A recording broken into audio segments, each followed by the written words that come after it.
Okay, good morning, everybody. Welcome to HRBot and LabCo joint presentation on what the TERS UIF claims are. I'll be taking you through the PowerPoint. Thank you for my team for assisting me with all the hard work that we have done. And this PowerPoint is available if on request. And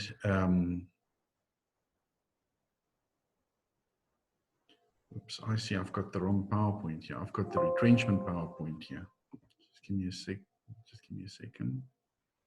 Emmy, would you be able to, if I bounce it back to you, and if I end my sharing, would you be able to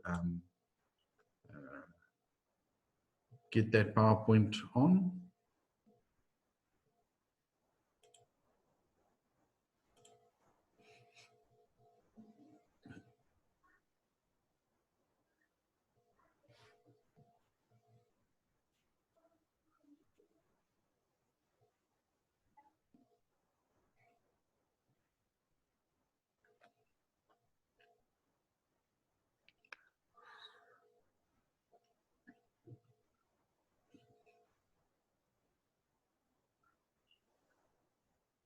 So while she's looking for that, next week, we'll be doing our retrenchment PowerPoints as to how to deal with retrenchments fairly and dignified during these challenging times.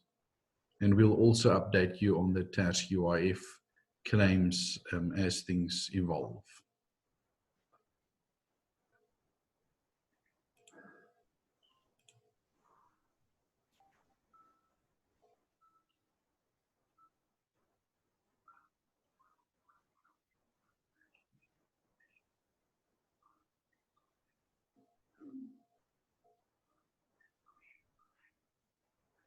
Amy, have you managed to find that webinar?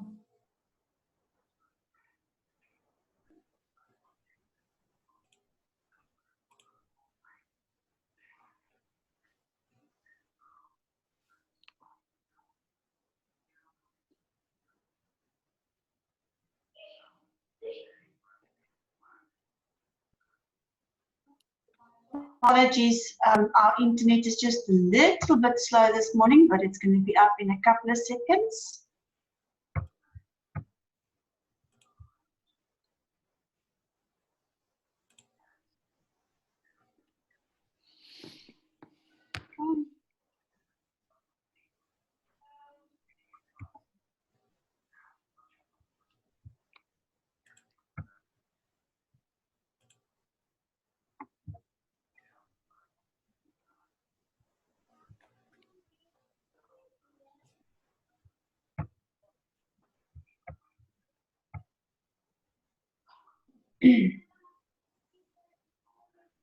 While she's starting that, what we know thus far, and it is very disconcerting, is that, so we know what lessons we've learned from the April TERS claims, but the May claims have not yet opened.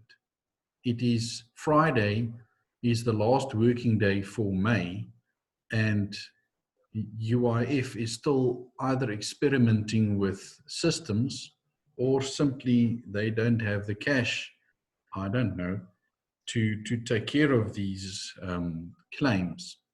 So we'll keep you updated with that. But Emmy, you can go to the next slide. So this is what we know about TERS in the April format.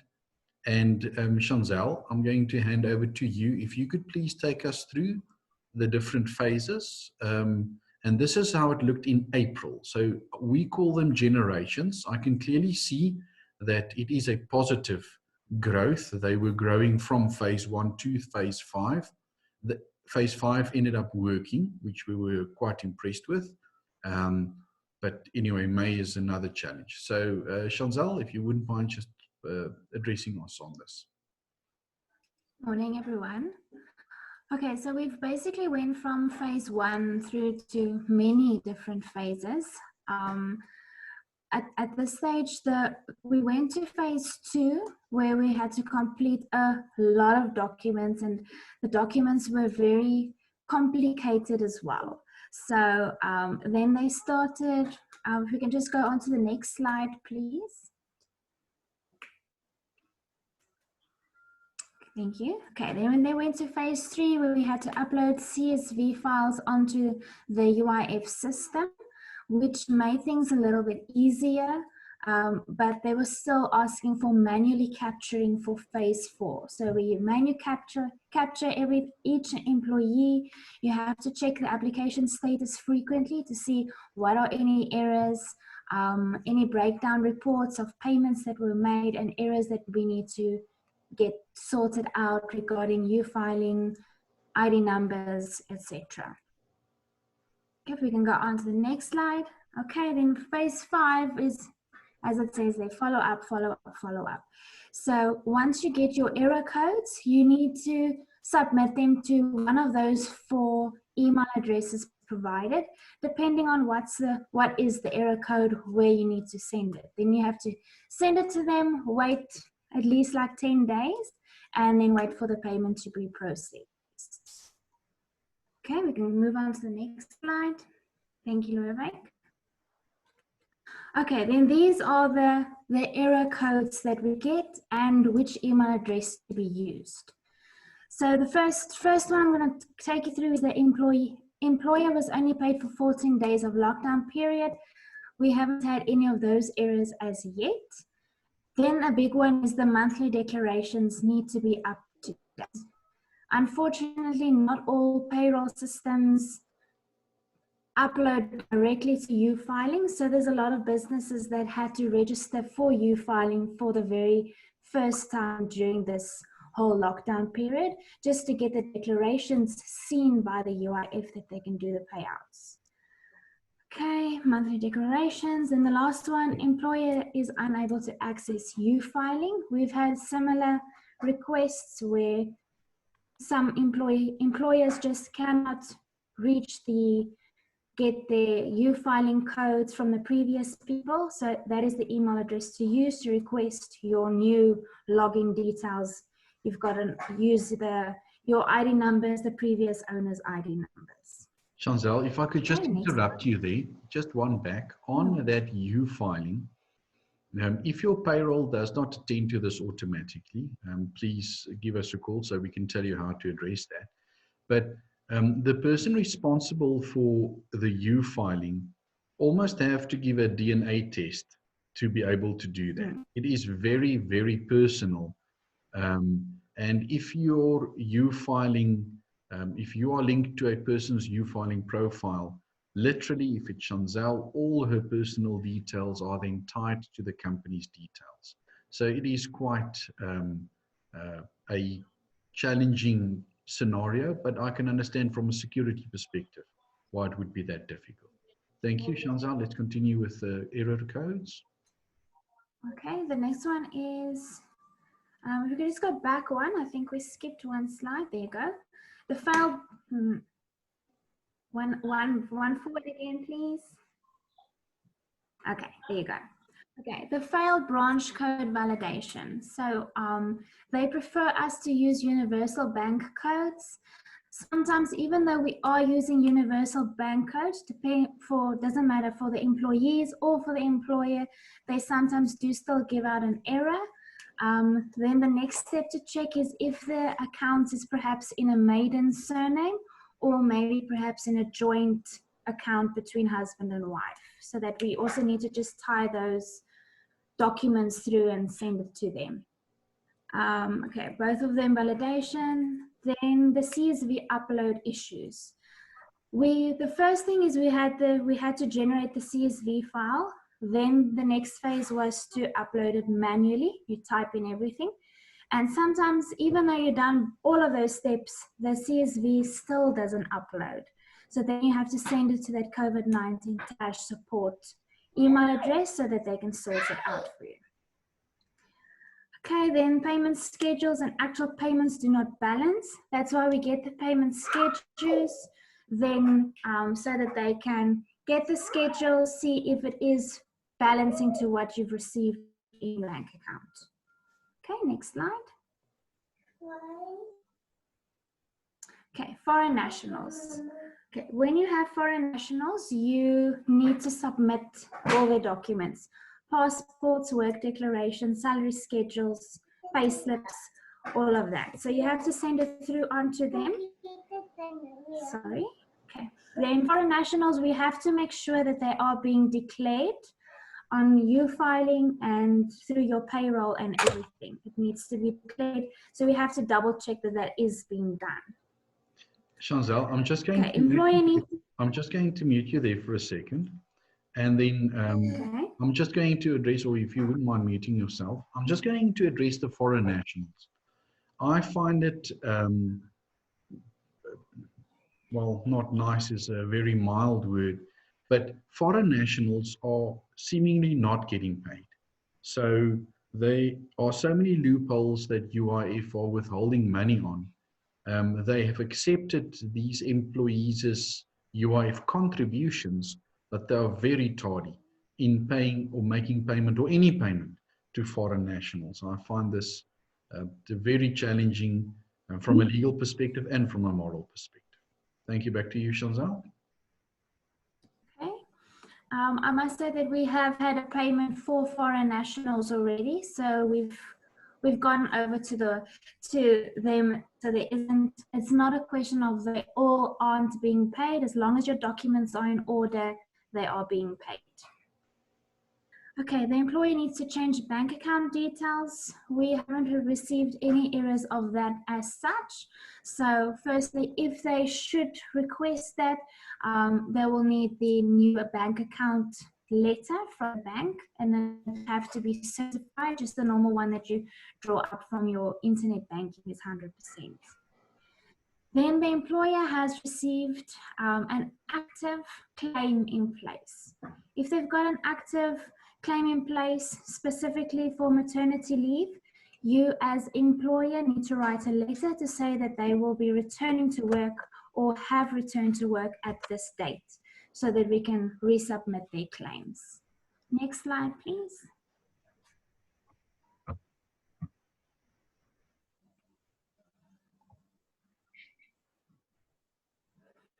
Okay, all right. Sometimes there's a report, an error where they have disappeared. So they're not on the payment schedule and they're also not on the error list.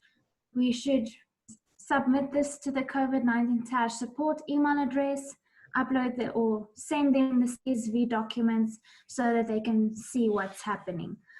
We've had a case where the employer got disappeared. It was first on the payment, then it disappeared, and then they just paid it out. So I don't know what happened there, just an error on their side. Then ID numbers that were submitted on the CSV file or captured on the system manually were incorrect. So if this happens, we need to send in the copies of the ID to the UIF. So if I request ID documents, that is the reason why, just to get those errors fixed up on their side that they can submit the payment. Okay, employees that do not have bank accounts, you just add in your own business, the business account, so that they can get paid into the business account. Next slide, please. Okay, back to you, Lorraine. Thank you very much. So this is a document that we received that was a bit concerning at first.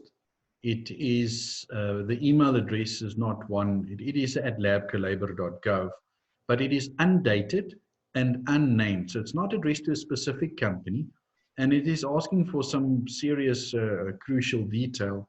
And we were first very concerned about that, having followed up with other employers organizations and with the UIF.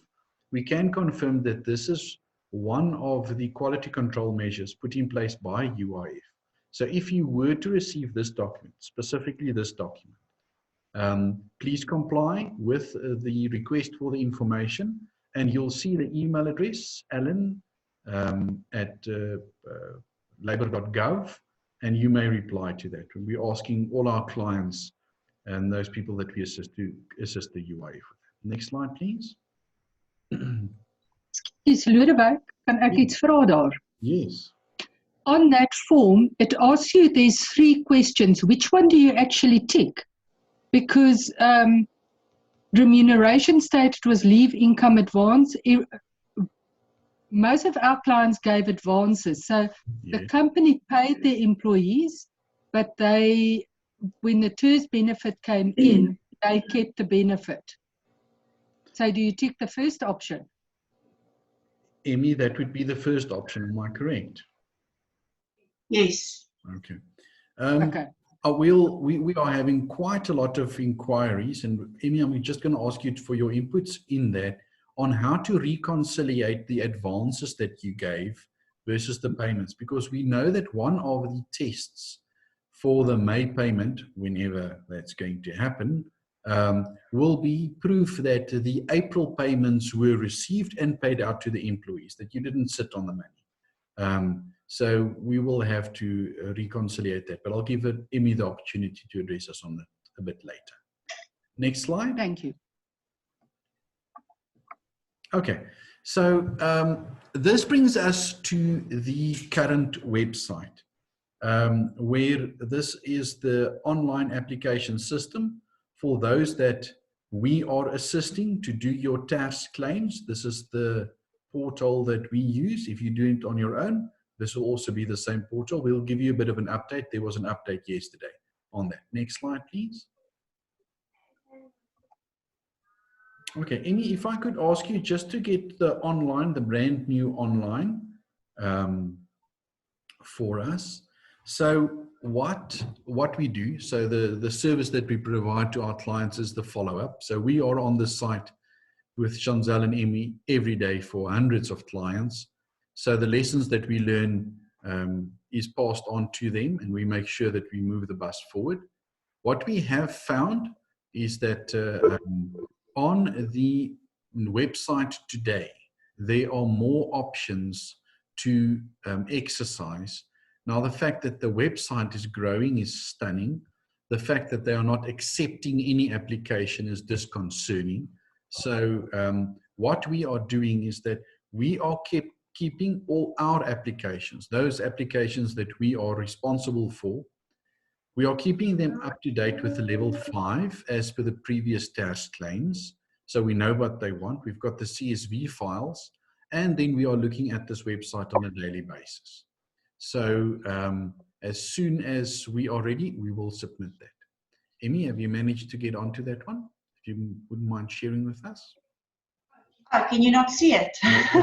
I can still see the PowerPoint. All right, just 1 second. Let's just see here.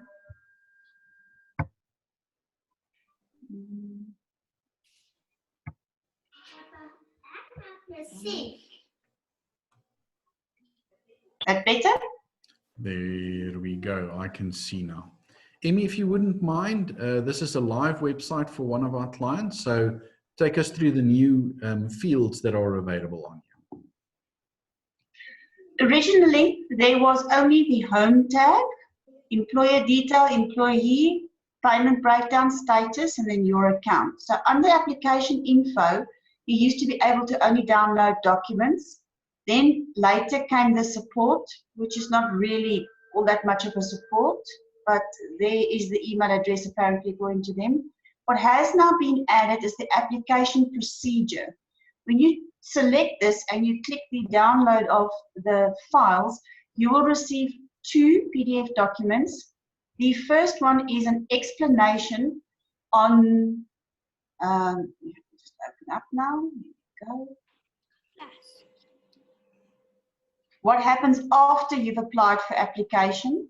So if this is you've done your application already, there's a 6-page document here on what will happen after your application. So you are welcome to run through that. It gives you a breakdown, screenshots on how to go about to check to see where, how to claim, how to check your error messages, who to contact, and so forth. If you are new to the process, which I doubt there is really anybody at this stage that's new, they now, 6 weeks later, have the step-by-step guide on how to actually do the application. But I think most of us have figured this out ourselves.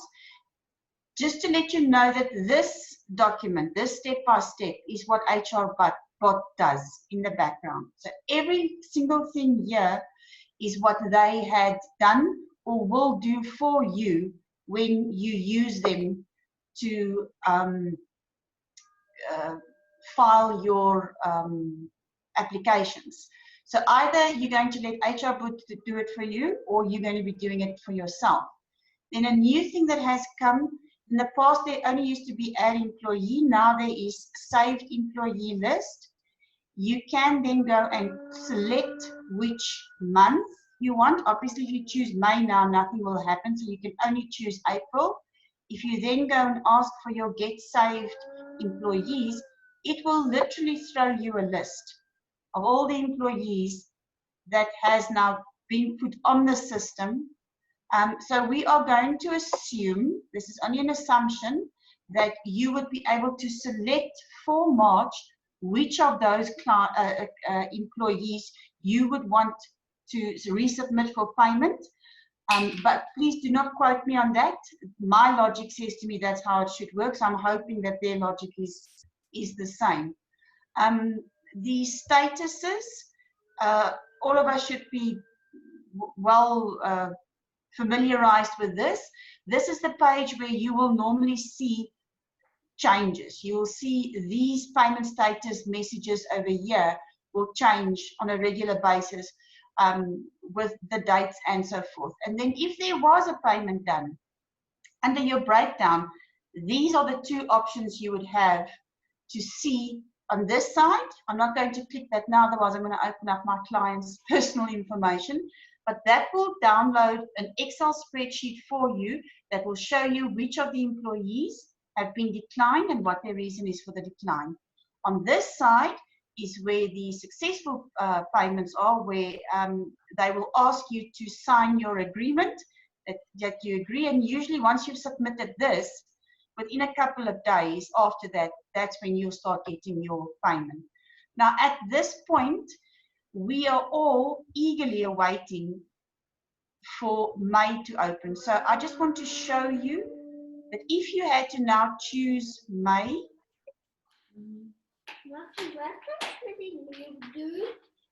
it will show you saved. See, it doesn't show you anything here under saved employees. If you then try and add an employee and you choose your lockdown date as May, we are still getting that message saying that we've not started accepting. I'm very, very concerned about this because today is already the 27th of May. And I cannot see from our past experience, knowing how the system crashed at the end of April for 2 days, if they're going to be opening this up, I'm hoping and praying that whatever they've done in the background in the last couple of weeks to update the system, that they've made it more stable as well, and that we can then carry on and not have a glitch like we did at the end of April, where for 2 days you just could not get onto the system at all. Lodewijk, I'm going to pass back to you. I suppose I need to now change my screen. Sorry guys, I'm learning the screen share thing. Thank you very much. I'm going to attend to the questions now. And Emmy, if you just wouldn't mind passing the host back to me. So on the chats, Chanzel, let's look at those first questions. Okay, there's only one question at this stage posted. So they have some employees whose original IDs submitted was incorrect. I now have corrected the IDs manually on UIF TERS system, but I can't seem to delete the incorrect ID, delete the employee. I pressed the delete employee, but does not take it off the system. Tina, you're gonna have to resubmit your CSV file manually. That slide that we showed of all the errors that will be sent out upon request. So you can basically just attach the CSV file and just type a little story there, tell them that it has been incorrectly captured, and just attach the correct IDs for those employees. Thanks very much, Mel. So in other words, the correct way or the correct IDs on the updated CSV must be sent to COVID-19 TERS support at labour.gov.za. Yes, along with that person's ID, the correct ID document, just for verifications. Okay, thank you. You're welcome. Thank you. Any other questions from the participants? Here's another one. Yes, thank you, Chantal. I spoke to someone at their call center this morning. They said they will open May on Friday or Monday at the latest. And they said that you will be able to use your save list to submit it again instead of doing everything all over. Well, we can check that again. They did say last week that it would be open on Sunday, and it's now Wednesday. So we'll just double check and check again. Yeah. So. Just one thing that we found, and I know this is not fun, but our team is looking at the dark hours into these things. So that means after normal working hours and Saturdays and Sundays, because you can imagine that all employees that work normal working hours, which I understand, would be trying to submit during normal working hours, and then that's when the system crashes. So we are looking at weird and wonderful hours to resubmit our TERS claims.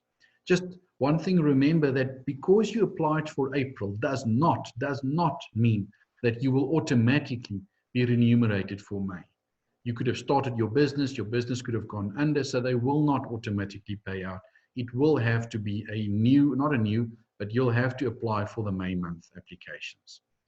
One of the things that we found, I see that hand, I'll give you an opportunity now. One of the things that we found that you must please give us a call on is there's a very simple way to report back on what the money that you gave as an advance and the money that you received. You should not overcomplicate that. But Lizanda, thank you. I saw your hand. I just want to know that letter that we got with the options that you must say it was in advance. Do you need to submit that prior to doing your May application? It is definitely going to be part and parcel of it. So whether, because they did say that, okay, for one, they don't want to pay the employer, they want to pay the employees. Now that means 6 million beneficiaries to be generated. I don't know when they're going to get the time to do that, all right? So that's the one thing. That would also mean that if you give for the month of May in advance, that money will not land in your bank account for an offset. So employees will receive the TERS money as well as the advance.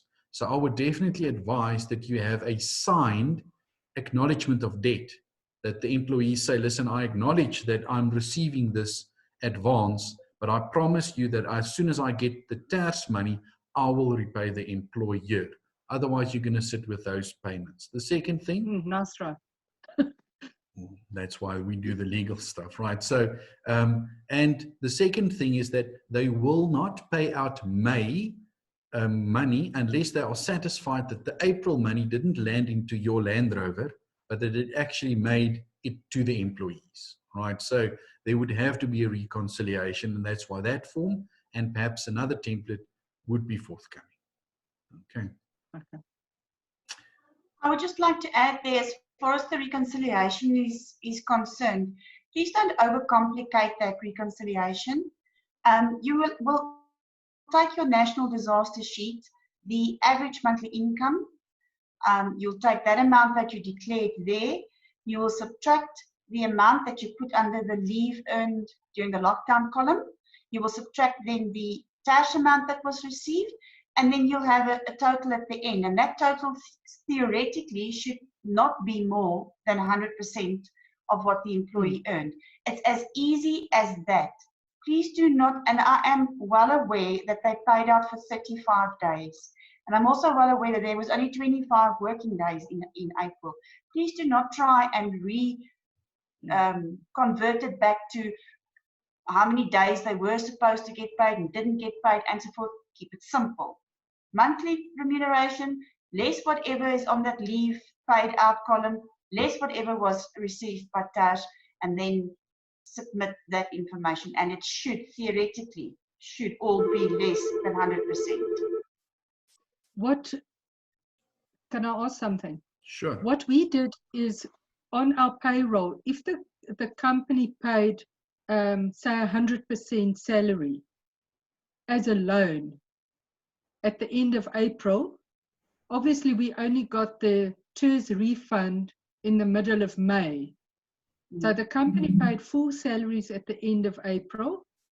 When we got the TERS refund, we did an extra line in the income portion, TERS refund, the 7,700 or whatever it was, and we reduced their monthly income to say an advance. Can we submit that to TERS? Will that be sufficient? I can see If you pull everybody that through on an Excel that spreadsheet. one. Guys, I see that we're on our last 2 minutes. So Lizanda, we'll definitely give you a call. Lizanda is one of our great assistants, and they also do TERS claims.